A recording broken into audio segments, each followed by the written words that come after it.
Dans l'Allier, nous allons à la rencontre de Fred qui est éleveur de charolaises en montagne bourbonnaise. Il a modifié un de ses outils pour travailler le sol différemment, ça va donner des idées à certains. Bonjour Fred. Bonjour Flavien. Ça va? Ça va, merci, et toi? Ben ça va, donc aujourd'hui on est venu voir un outil très particulier. C'est simplement un strip-till rotatif, c'est-à-dire qu'on s'en sert pour la préparation des maïs et on va travailler uniquement la ligne de semis par le biais de ces dents. Donc à la base cet outil il y avait quoi? Alors à la base c'est un outil qu'on utilisait pour la destruction des prairies essentiellement et on avait une rangée de dents tu vois, sur tous les supports. On a enlevé toutes les dents qui ne nous servaient pas pour travailler que la ligne. Donc ce qui fait qu'aujourd'hui il nous reste 4x4, 16 dents. On a vu l'outil en statique et son principe de fonctionnement. Maintenant il faut qu'on aille le voir sur le champ. Donc Frédéric, t'es prêt? On peut y aller? Allez, on embarque.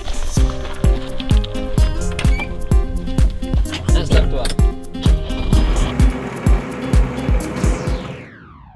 On va partir sur un support à 85% de granit pourri, ce qu'on appelle du gore ici, puis 5% d'argile et 5% de limon. Donc l'enjeu de ton secteur, c'est de préserver les sols. C'est pour ça que tu es passé au semi-direct. C'est de préserver les sols, oui, limiter l'érosion, parce qu'on voit qu'on a de la pente aussi.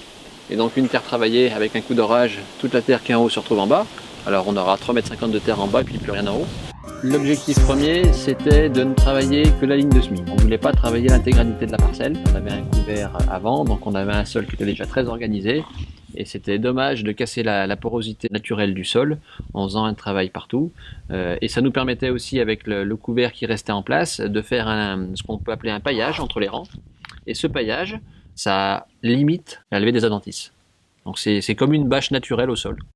L'interrang, on est à 72 cm. Et on travaille une bande? Et on travaille une bande de 12 cm. Donc avec les petites projections de terre qu'on peut avoir, on va dire qu'on est sur 15 cm de travailler, tous les 72 cm. On a arrêté le labour en 1997. Alors dans un premier temps, on n'avait pas à l'esprit l'objectif agronomique, on était vraiment sur de la simplification du travail du sol, parce qu'on s'est rendu compte que la charrue c'est bien, mais dans les sols granitiques eh ben, c'est très usant. Donc avec des pointes de charrue on faisait 10 hectares. Et puis la transition vers le semi-direct, elle s'est faite en 2012. Où on est passé carrément, on a arrêté tout travail du sol et on implante maintenant nos blés directement sur une prairie. Donc on grille la prairie 3 ou 4 jours avant le semis et on sème directement derrière.